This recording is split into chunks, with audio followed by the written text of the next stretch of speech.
G'day there, Saints fans. It's Jayden back here with another edition of OPPO View.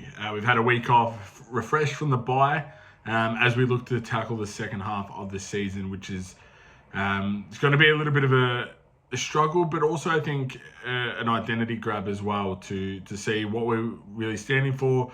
You know, sort of work out who's in the long-term future and who's not, and really sort of finish the season well, so that way, you know, you can go into the off season and then, you know, start again fresh for next year. But this week, Sunday afternoon at the Marvel Stadium, we've tackled the Power, which we've already come up against this year, which is a little bit easier for me. So we'll touch on what happened last time at Adelaide Oval. We only lost narrowly, but the scoreline flattered us a little bit. And then we'll look at, you know, what they do and how we can counter that and maybe take an upset to start the second half of the season. So, as I mentioned, we versed the Power in round 7. It was Anzac round up at Adelaide Oval on a Friday night. Look, I thought we weren't all that bad. It wasn't one of the worst performances this year.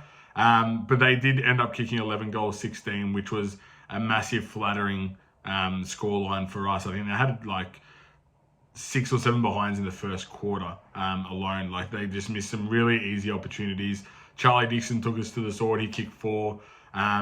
Jace Burgoyne came out of nowhere and had a really solid game. 27 touches, 4 tackles, 5 clearances. And their midfield just got on top of us way too easily. And we were, you know, trying to play catch up for the majority of the game. So are they a different team now? I think they are. I think their midfield is still reasonably solid, but there's a lot of inconsistencies with their list at the moment. Their form, they started off strong, but they've, you know, come back crashing down to earth, and they're getting really found out quite easily. They had a massive loss against the Lions last week, where we went to Brisbane and were really competitive for, I thought, majority of the game. I think the scoreline was a true reflection of the game. I think it worked out to be 24 points, and we were sort of there, but just not close enough to pinch it. But look at those two contrasting scorelines. I'm actually kind of confident going into Sunday's game against the Power. As I mentioned, the midfield's stacked. I know I touched on it last time we came up against them. Butters, Rosie, Horne-Francis, Will and Drew, who I continue to underrate. I think he ended up getting the Anzac medal against us in round 7.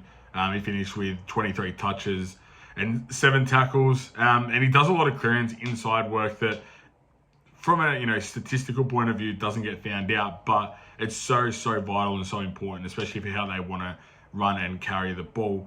I like to sort of resemble them to Melbourne. They don't like over-possessing the ball. They just get the ball, let's go, stream forward, and really try and get on the counter-attack and have that little bit of a slingshot method of moving the ball. Their defense has been a little bit under the pump. Conceding 150 points at home to Brisbane, who is an attacking team, but still, you know, it's 23, 24 goals, is still a concern. So maybe it's a night for Max King, for Roland Marshall if Campbell plays. I did like that decision last game, for Campbell to come in, help Marshall, put Marshall up forward. Machito looked good against the Lions. So I feel like if we play with that form, we're a little bit, you know, more flexible, more versatile, and it can really cause an issue for their defense. Key matchups for this week: Windy. He's done a fantastic job. I thought he did really well against Neil. Neil got a few late touches, just easy back ones in the back end of the game.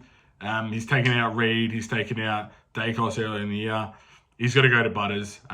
Really get under his skin. Butters is known for, you know, losing his mind a little bit and, you know, throwing a fist or two. So if you can really get under his skin and really, you know, create some sort of pressure and to really just create the hostility in that midfield group, then that's a massive win for us. Another matchup I'm looking forward to. There's no Charlie Dixon this week, so it's on Mitch Georgiadis to really take that next step for the Power. I think he's a really good forward. Is he a number 1 forward? Don't think so.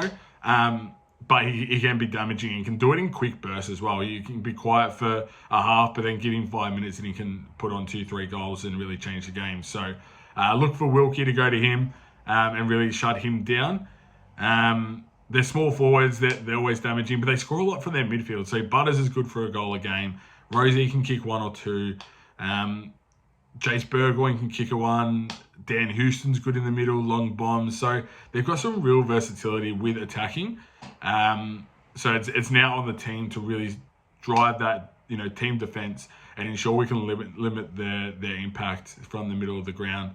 And then the ruck contest, I always like focusing on the ruck because they're the ones that can really help us win the midfield battle. Rowe and Tom Campbell did a fantastic job against the Lions. I thought it was the best midfield performance of the year.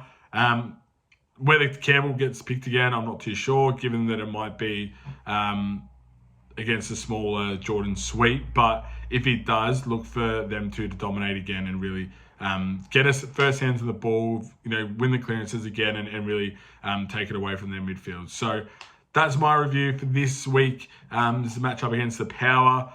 They're on paper, they're still a class outfit. On form, at the moment, maybe not so much. But all it takes is one good away win to turn that around. So it's on us now to restart the second half of the season and get back on the winners list. And I think it's a really good chance to do that Sunday afternoon at Marvel Stadium against the Pair. So thanks for joining in. Make sure you stick around with Sunday's match. Jake will have the reviews and everything up and loaded, ready to go for you. And as always, go you mighty Sainers.